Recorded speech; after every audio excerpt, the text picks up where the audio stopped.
COVID-19 cases sa Iloilo City ang liwat nga nagsaka. Mayor Jerry Treñas may pahanumdum sa publiko. Amat-amat liwat nga nagsaka ang kaso sang COVID-19 virus sa syudad sang Iloilo. Isa sa mga ginatan-aw nga rason amo ang paghalog sang inbound kag outbound travel protocol sa syudad. Gani nagakabalaka si Mayor Jerry Treñas.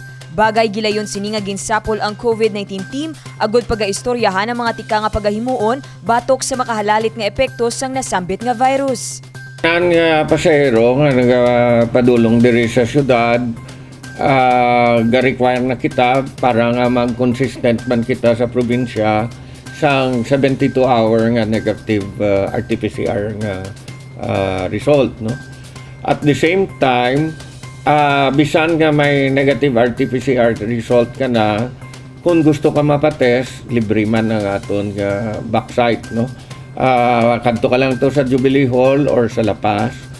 Base sa listahan sang Iloilo City Epidemiology and Surveillance Unit, humalin Enero 1 tubtub 8 may 24 nga daily average case. Kahapon nga adlaw Enero 9, nakarecord man ang syudad sang 28 ka mga panibag-o nga local case. Samtang base naman sa datos ng Department of Health, yara sa moderate risk classification ang Iloilo City sa idalom sang Alert Level 3. Base man sa records ng DOH, may 22,198 ka mga COVID-19 cases humali Nobyembre 11 tuig 2020, tubtub Enero 9 sininga tuig ang syudad. Pahanumdum ni Mayor Treñas sa mga pumuluyo nga magpabakuna na sang booster shots. Mangin rekisito man sa syudad sang Iloilo ang 72-hour nga negative RT-PCR test results. Epektibo umpisa subong adlaw tubtub Enero 15. Temporaryo man nga ginpauntat ang pila ka mga aktibidad nga nagadulot sang pagtililipon, lakip na diri ang paghiwat sang busking sa mga mall o kon pampubliko nga lugar. Sa pihak nga bahin, ginaduso man sang alkalde ang pagbakuna sa mga pamatanon nga nagaedad 5 tubtub 11. Manug-abot na ang mga bakuna para sa minors. So ang mga minors, pwede na sila ka pre-register kag mapreparar na sila kay next week or the following week, pwede na kita makabakuna sa mga 5 to 11.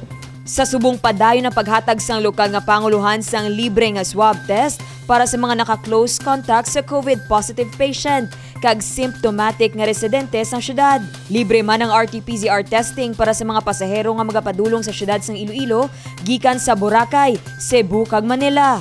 Dane Raffles para sa Level Up Patrol. Mayor Jerry Treñas magapagwas ang bago nga pagsulundan. Vaccination card o kon booster card, mangin rekisito antes makasulod sa mga establishmento sa syudad sang Iloilo.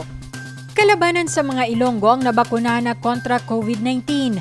Apang madamo pa sa gihapon ang mga unvaccinated o kung wala pang mabakunahan sa COVID-19 vaccine. Ginpayag ni Mayor Jerry Treñas, kahapon nakarecord ang syudad sang 3 ka mga persona nga nagpositibo sa COVID-19 virus kag natukiban nga sila ang unvaccinated.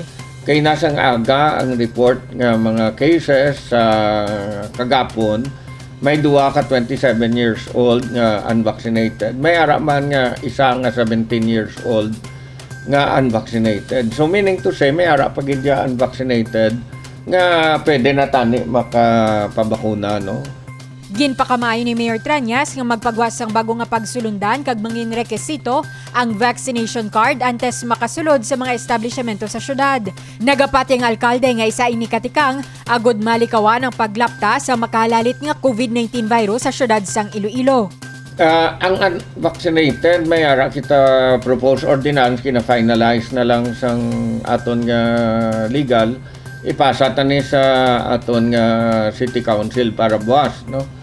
Nga limited na ang ila access sa PUJ, hindi na sila kasulod sa mga malls, hindi sila kasulod sa mga government offices unless nga essential para sa ila. Padayon ang panawagan sang lokal nga panguluhan sa mga wala pa makapabakuna nga magpabakuna na batok COVID-19 kag magpa-booster shot. Para sa mga luyag magpabakuna kontra COVID-19 virus, bukas ang mga Megavac sites sa syudad.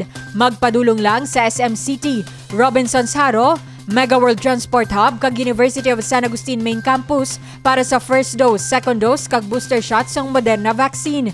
Sarang man mapadulungan ang Ateneo de Iloilo kag Central Philippine University para sa booster shots ng Moderna. Para naman sa luyag magpabakuna sang AstraZeneca o kon Johnson, magpadulong lang sa University of San Agustin Main Campus. Bukas naman ang mga district health centers para sa mga luyag magpabakuna sang Sinovac vaccine. Divine Singh para sa Lavala Patrol.